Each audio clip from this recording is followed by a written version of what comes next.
verse 30. What then shall we say? That the Gentiles who did not pursue righteousness have obtained it, a righteousness that is by faith.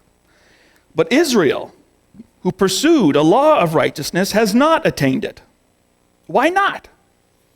Because they pursued it not by faith, but as if it were by works.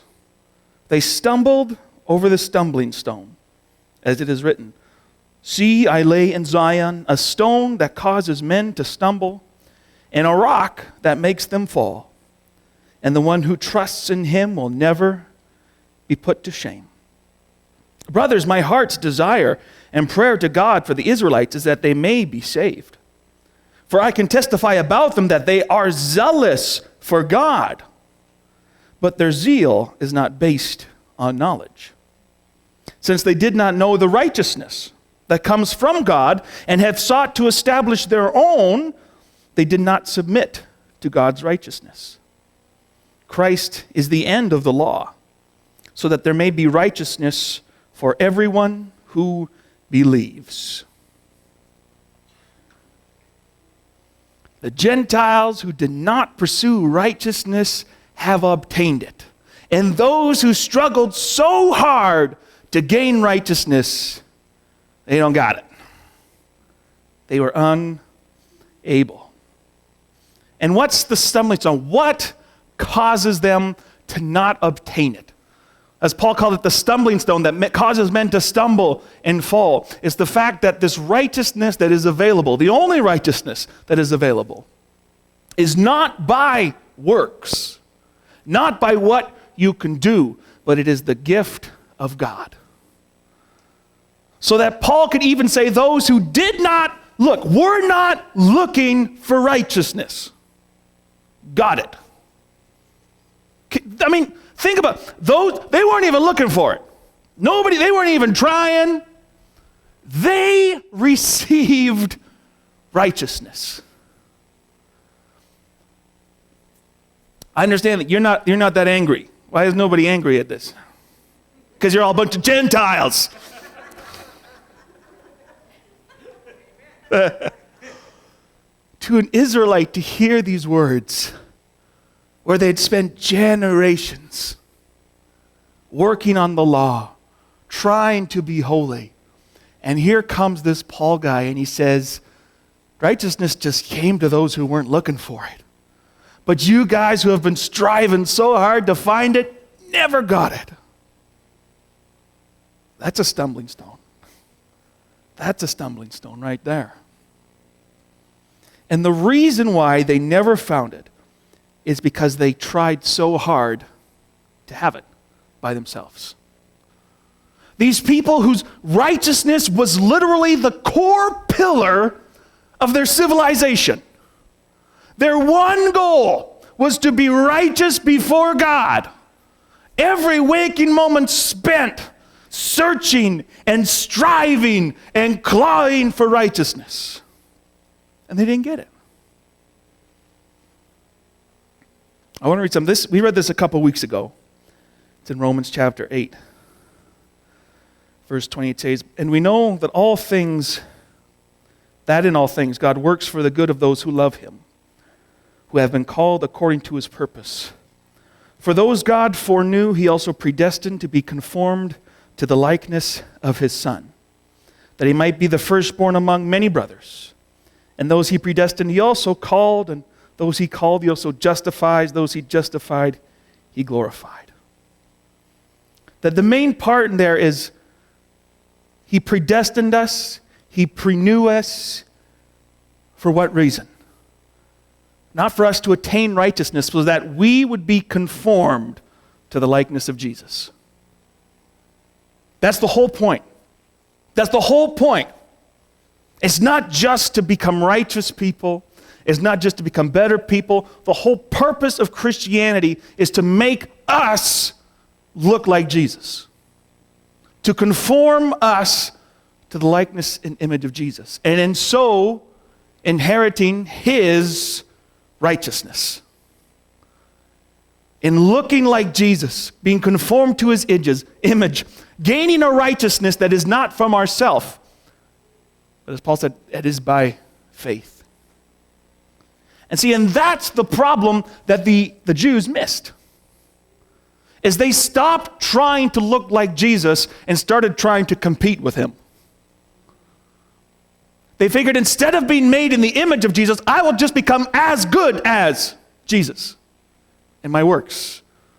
I'll do all the proper sacrifices. I will do all the proper tithing. I'm not going to pick this up. I'm not going to touch that. I'm going to wear this kind of cloth. I'm going to live here. And so on and so on. Rules upon rules upon rules. But the point is that we don't gain righteousness by our own strivings. You never could. The Israelites worked their entire lives. And you know what? From the outside, they look pretty good. If you were a Jew, you would see these Pharisees and you're like, man, they spend all this time reading the Torah. They do nothing but talk about God. They are so careful with everything they do to follow the rules. This must be a righteous man. They must have righteousness. Paul says, no, they don't. Because they're just trying to earn their own righteousness. But there is no righteousness from men. There's only righteousness that comes from God. And when you believe in him, you have the faith, and you work to be conformed into the likeness of Jesus, and you're not worried about building yourself up, but becoming more like him, you will receive righteousness.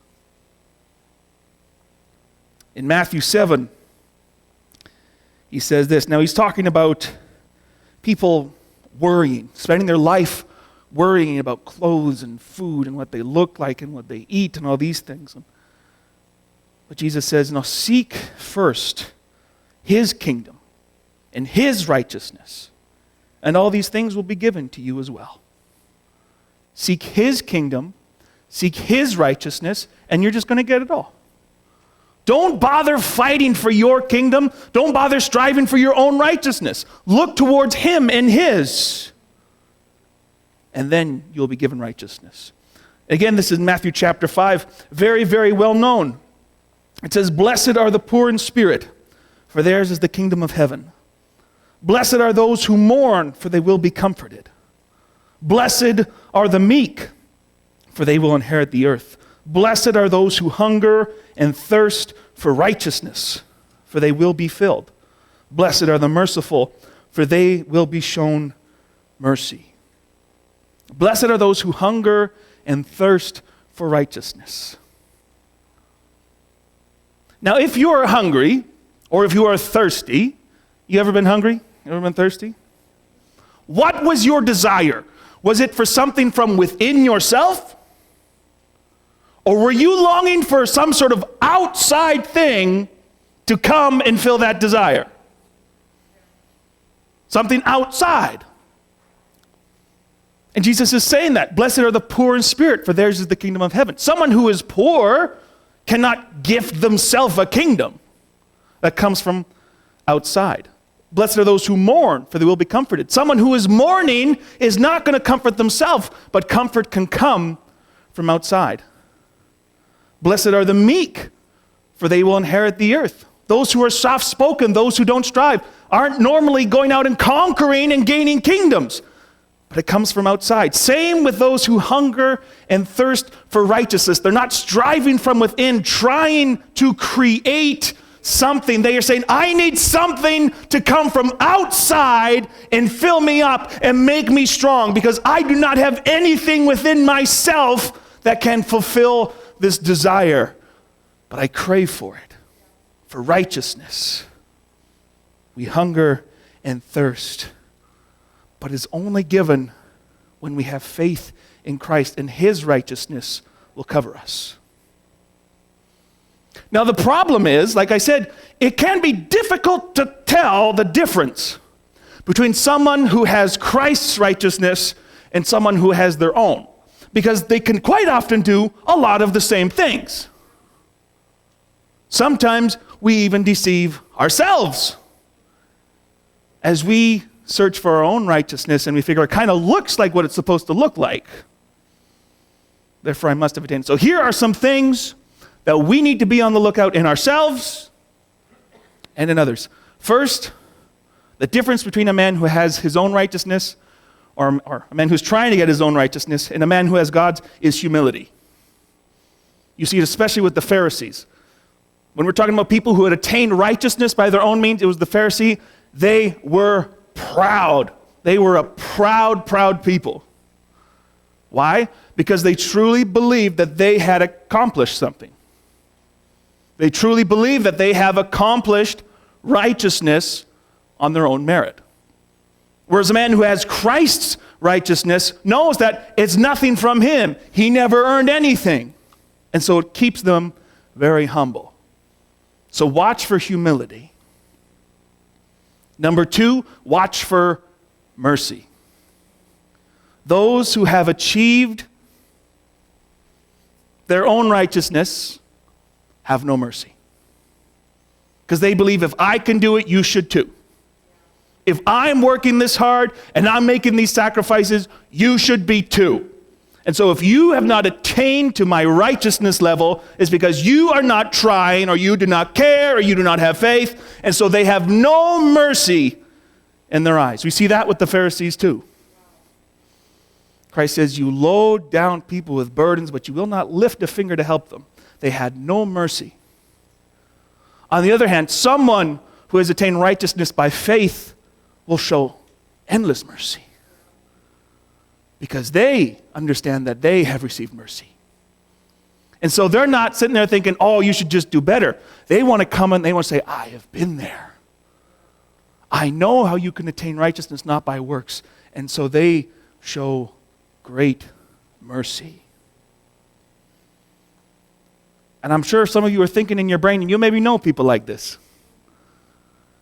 And you're thinking, especially, I don't want to get YouTube preachers, TV preachers, high-end Christians attaining their own righteousness. And so we need to look so that we can be wise, but we also need to look at ourselves. If we start getting proud and not showing mercy, we need to maybe stop and say, whoa, where are my expectations coming from? In whose righteousness am I trusting and believing? Because Paul says you can get righteous. It's not that hard. It practically happens by accident. They weren't even looking for it and they got it. Because they didn't understand righteousness. Gentiles, they didn't know. They hadn't been shown mercy by the Israelites. They'd been cast out as unclean, and so they're like, okay, I guess I'm just unclean. And they come to Jesus and they're like, oh, this sounds great. There's this Paul guy, he's doing miracles, he's speaking about salvation. This is great. And boom, they believe, and then Paul says, hey, guess what? Now you're righteous. And they're like, really? Righteous? That was easy. Because it wasn't theirs. They didn't strive or work for it. That's what all they saw. A nation of holier than thous walking around saying, man, they just try all day to be righteous. But Paul says, for those who weren't even looking for him, when you believe in Christ, you start that journey into Christ likeness and you receive his righteousness. So stop striving to get it in your own rights. We can spend so much time and waste so much time trying to build our own righteousness. And honestly, we can do it honestly. I'm not saying everybody who does this is evil. But we can get focused on building our own righteousness. I should do this because that would seems like the holy thing to do, righteousness. But when we stop thinking about, am I being conformed into the likeness of Jesus? Because see, when we're thinking about our righteousness, you're thinking about yourself. How do you look? What am I doing? How do people perceive what I am doing? But when you are working on the most basic tenet of Christianity, which is to be conformed to the image of Christ, you're not thinking about yourself at all. You don't have time. You're trying to learn about Jesus and what he did. You're seeking him. Jesus, what would you do in this situation? You're searching the scriptures. God, how did you reach out? How did you respond? How can I look like you in every second of every day in my life? And in that, we receive righteousness, the only righteousness that is available by faith. by faith in God. Not our own, so that we can boast, but from God. Christ is the end of the law so that there may be righteousness for everyone who believes. Whether you've believed 30 years, you're righteous in Christ. Whether you've believed for 30 seconds, you're righteous in Christ.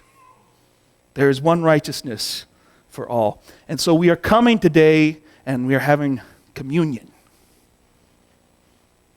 where we remember, we recall, we reflect upon the call that Jesus gave, and he said, I'm about to do an amazing and marvelous work. Do these things to remember my sacrifice for you. That this is my body that can feed you, that can fill that hunger. This is my blood shed for you. Drink it. Fill that thirst. Hunger and thirst for righteousness, but you ain't going to get it from inside. These things can fulfill your desires for righteousness. Believing in the cross of Christ, letting his blood flow over you, and wash you spotless and clean, and take the righteousness that he has given.